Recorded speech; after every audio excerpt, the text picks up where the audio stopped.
I'm hanging out with the guys of Fall Out Boy, all four. This is kind of nice. So we're here at South by Southwest. What kind of differentiates? Oh, that's what the X stands for. SXSW. Got it. Okay. I thought it was an Alfred Hitchcock thing, like the sequel to North by Northwest. You know, it took me a while to figure that out too. Actually, I was like, "Where's the B?" I was like, "Where's Cary Grant?" So tell me what is different about a South by performance than some of the other stuff you do. I feel like if you're playing in a showcase that, like, we're playing at 1 a.m. 2 nights in a row, and I'm guessing we will be playing for not very many sober people. I don't know. I mean, it's just a different music culture in the way that you get a chance to play with and see bands that you wouldn't normally get to play with. So we're playing with Macklemore, we're playing with Matt Nathanson, with Butch Walker, just people that we're fans of that we maybe wouldn't have shared a stage with otherwise. You kind of are vets as far as South by goes. I mean, how would you say it's evolved as the years have kind of went on? It's gotten bigger. I mean, like, I feel like the last time Fall Out Boy was here as a band was close to, if not 10 years ago, and it was definitely not as massive. It's so much more citywide now than it used to be.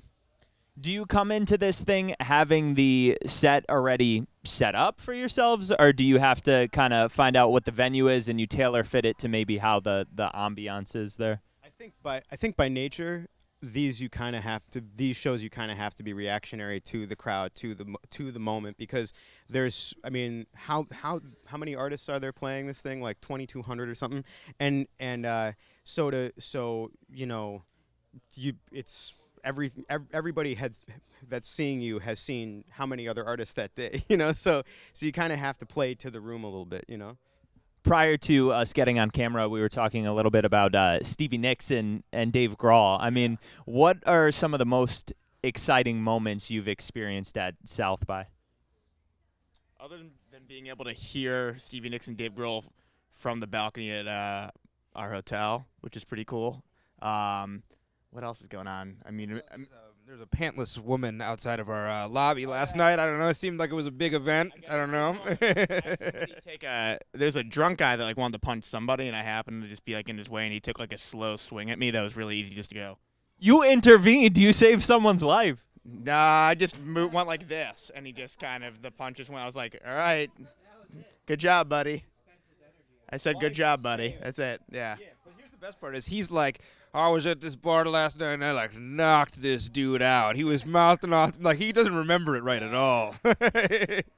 He thinks we actually had a real altercation. Right, and he won in his mind. You should see that guy. Who are you? You think I look bad? Who are you most excited about this year seeing? Bands? I'm stoked to see Macklemore. I mean, I feel like we were in Europe during a lot of like when it's blown up even bigger, and so it's always, I think, like, like songs like that and albums like that are moments, and I think it's cool when a somewhat independent artist has a big moment like that. So I don't know, I feel like in some ways that's a win for all of us. That's a win for musicians. So I want to see that. I'd like to see JT tomorrow. Can't go wrong with JT. I got to see Butch Walker. I mean, we are playing with him tonight, but I got to see him last night do like a headline thing at a church at like 1 a.m, and I mean, he's phenomenal, and it's such like a weird, cool venue. And it's nice to. I feel like he's no longer. Joe's no longer Jewish. He had such a good. It was so meaningful. Neither's Butch apparently. So I spent a lot of this week like looking into all the bands that are playing, and I made this big list. I was real excited. I was like, oh, this band and this band, all these new bands or whatever. And my phone broke, and like yesterday, and now I have no idea who I can't remember who I'm excited to see. I remember there was I think an instrumental Japanese band called Light, who looked really interesting. I was really curious about seeing them. That's one of the only names I remember offhand.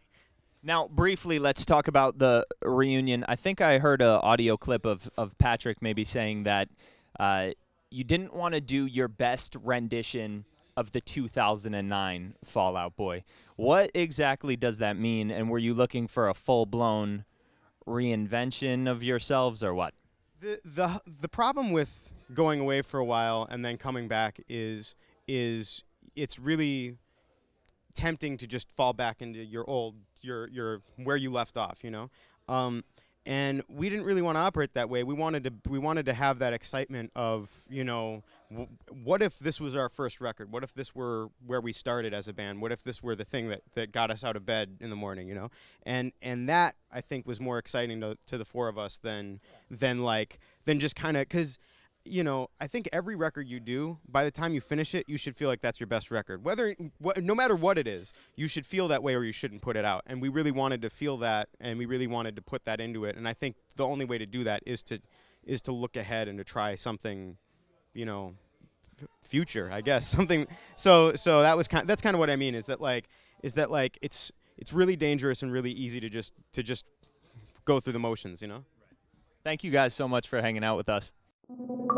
MC.